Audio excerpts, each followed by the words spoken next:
उन्हाळा आला की थंड पदार्थांची मागणी वाढते। यामध्ये कलिंगडाच्या मागणीला प्राधान्य दिलं जातं। स्थानिक बाजारातली मागणी लक्षात घेऊन शेतमालाचं उत्पादन घेतल्यास शेतकऱ्यांना 4 पैसे मिळण्याची खात्री वाटते। हीच गोष्ट लक्षात घेऊन सोलापूर जिल्ह्यातल्या बार्शी तालुक्यातल्या सुभाष जाधवांनी कलिंगडाची लागवड केली आहे। छोट्या आकाराच्या कलिंगडाची लागवड जाधव यांना फायद्याची ठरली आहे। त्यांची यशोगाथा जाणून घेण्यासाठी आज आपण सोलापूर जिल्ह्यातल्या पांगरी गावी जाणार आहोत। शहरं दिवसेंदिवस वाढत चालली आहेत। कामाच्या निमित्तानं ग्रामीण भागातल्या अनेकांनी शहरात राहणं पसंत केलंय। वाढती महागाई आणि शहरी राहणीमान यामुळे छोटं कुटुंब सुखी कुटुंब ही संकल्पना चांगलीच रुजली। शहरातील या छोट्या कुटुंबाची गरज लक्षात घेऊन बार्शी तालुक्यातल्या पांगरीच्या सुभाष जाधवांनी कलिंगडाची लागवड केली आहे। उन्हाळ्यात कलिंगडाला मोठ्या प्रमाणावर मागणी असते, पण बहुतांश शेतकरी मोठ्या आकाराच्या कलिंगडाची लागवड करताना दिसतात। अशा वेळी जाधव यांनी छोट्या आकाराच्या कलिंगडाचे वाण लावायला प्राधान्य दिलं। साधारणतः आपल्या इकडे मार्च नंतर भयान टेम्परेचर वाढतं आणि या टेम्परेचरमध्ये ही फळ थंड आणि गोड खायला असल्या कारणाला गिराईक चांगलं मिळतं, म्हणून मी हा पिरियड निवडलेला आहे। आता माझं साधारणतः 15 मार्चच्या आसपास मार्केटिंग पूर्ण होऊन चालू होईल। 15 मार्च ते 1 एप्रिल 2 एप्रिलपर्यंत माझं मार्केटिंग 5 एप्रिलपर्यंत मार्केटिंग चालू राहील। ह्या पिरियडमध्ये मला चांगला दर मिळेल, जेणेकरून आता साधारणतः यावर्षी पावसाळा हिवाळा आता 12 महिने ऋतूमध्ये कलिंगडे हे जात घ्यायला लागलेत लोक, पण मार्चमध्ये साधारणतः 13, 14, 15 रुपयापर्यंत शुगरकिन जातीच्या कलिंगड्याला रेट मिळतो, म्हणून हा पिरियड मी निवडलेला आहे लावण्यासाठी। कलिंगड लागवडीसाठी जाधवांनी 15 डिसेंबर पूर्वी शेत तयार करून घेतलं।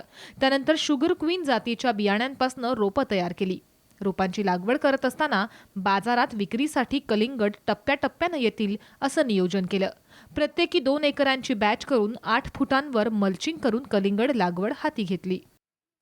जात मुळातच 3 ते 5 किलो पर्यंत बनते आणि आता शहरात फॅमिली लहान लहान झालीत, कुटुंब लहान असल्या कारणानं एक छोटासा नग बघायला बघतात मार्केटमध्ये। छोट्या नगाला भाव जास्त आणि मोठ्या नगाला भाव कमी, कारण ती मोठा नग असतो किलोमध्ये वजन वाढतं, वजन वाढल्यामुळे त्याला जास्त पैसे मोजावे लागतात आणि ते वाटोळ होतं।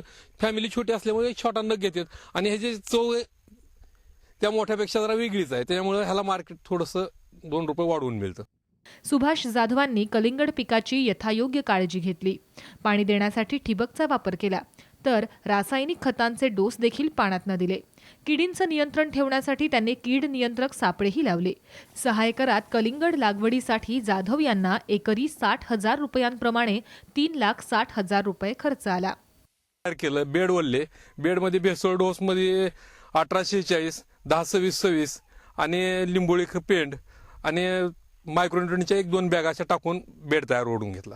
बेड वाढल्यानंतर लगेच मल्चिंग पेपरची तयारी केली। मल्चिंग पेपर हातरून घेतला। मल्चिंग पेपरला 8 फुटावर मल्चिंग पेपर टाकलेला, 8 फुटावर बेड ओढलेले आहेत आणि 8 बाय 2 वर 2 फुटावर 2 होल पाडून अशा पद्धतीनं ती तयार झालेलं नर्सरीतलं रोप आणून ह्याच्यावरती लावलेलं आहे। बेडवरती लावल्यानंतर एक 8 दिवसाचा कालावधी गेल्यानंतर चांगलं माथा फुटायच्या टायमिंगला 19 त्याच्यानंतर पुढची स्टेज 1261 आणि आता 52-34 झालंय, नेटकं संपलंय। आता 0050 ही चेन त्याला चालू आहे द्यायला। आता 8 ते 10 दिवसात माझा साधारणतः प्लॉट हा हार्वेस्टिंगला येणार आहे। जाधवांकडील कलिंगडाची 15 मार्चपासून काढणी सुरू आहे। कलिंगड आकारानं लहान असलं तरी त्याला चांगला बाजारभाव हा शहराकडेच मिळतोय। एक कलिंगड 3 ते 5 किलो वजनापर्यंत तयार झालं असून प्रति किलो 10 रुपयांचा भाव हाती येईल अशी अपेक्षा त्यांनी व्यक्त केली। प्रति किलो 10 रुपयांच्या दरानं देखील एकरी 3 ते 3.5 लाखांची कमाई होईल अशी अपेक्षा आहे। हा खर्च वगळता किमान 3 लाखांचा नफा हाती येईल, तर एकूण 18 लाखांची कमाई होण्याचा अंदाज आहे। पेपरसाठी माझे 15,000 रुपये गेले, भेसळ डोसला 10,000 रुपये गेले आणि एकरी बियाण्याचा खर्च जो होता तो मला 8 पुढे एकरी लागलेले आहेत आणि एक पुढे 1300, 1200, 1000 ह्या रेंजमध्ये 1800 ते 2000, 2100 पर्यंत ही पुडी मिळालेली आहे मला। पहिल्यांदा 1800 रुपयांनी मिळाली, परत त्याच्यानंतर एकदा ती पुढच्या प्लॉटला आणताना गेलो त्यावेळेस 2100 रुपयापर्यंत रेट त्याचा वाढलेला होता। 2100 रुपयाला 1000 बी मिळत होती, म्हणजे साधारणतः 2.5 रुपयापर्यंत रोप गेलेला माझं तयार करायला आणि एकरी 8,000 रुपये लागलेले आहेत। हा सर्व खर्च जर धरला तर 60,000 ते 70,000 माझे 1 एकराला खर्च झालेला आहे। सुभाष जाधवांकडे एकूण 16 एकर शेती आहे। यापैकी 6 एकरावर त्यांनी कलिंगडाची लागवड केली आहे, तर 3 एकरात द्राक्ष बाग आहे, तर उरलेली शेती कोरडवाहू आहे। सुभाषरावांचे लहान भाऊ सुरेशराव त्यांना शेती कामात मोलाची मदत करतात. सगळं कुटुंब एकत्रित शेती करत असल्यानं शेती कसणं सोपं झालंय.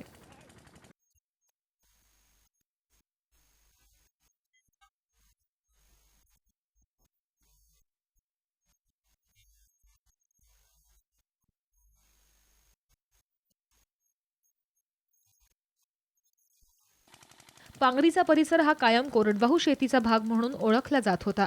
मात्र सध्या अनेक शेतकऱ्यांना कमी पाण्यात चांगलं पीक घेण्यात यश मिळतंय.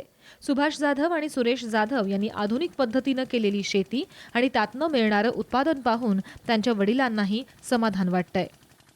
सुरुवातीला करीत होतो ज्वारी, गहू, हरभरा एवढंच घ्यायचो. ह्याच्यापासून आम्हाला खाण्यापुरतं उत्पन्न मिळायचं.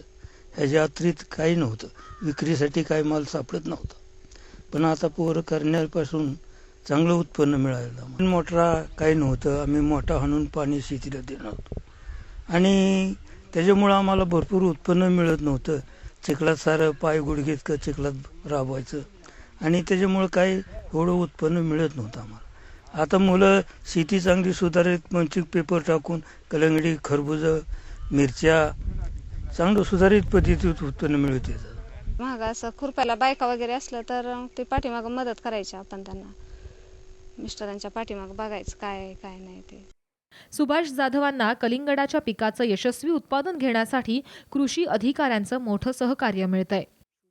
मार्केटिंगमधले चढ उतार बघून त्या दृष्टीनं आर्थिक नियोजन बी त्यांचं व्यवस्थित व्हावं आणि रोगाच्या आणि किडीच्या संदर्भातल्या संपूर्ण फवारण्या त्यांनी घेतलेल्या आहेत. आणि ड्रीप त्यांचं जे आहे त्या मल्चिंगच्या खालून ड्रीप दिल्यामुळं इथं वेंचुरीची आणि ह्याची पण सोय असल्यामुळे त्यांनी काय केलं की लिक्विड सर्व खतं दररोजचे डोसेज त्यांनी दिलेले आहेत. ते साधारणतः त्यांचे जे गॅप आहेत ते गॅप सोडून किती दिवसाला द्यायचं हे संपूर्ण त्यांनी ते अगोदर ज्ञान अवगत करूनच त्यांनी ते संपूर्णपणे शेड्यूल पाळलेलं आहे.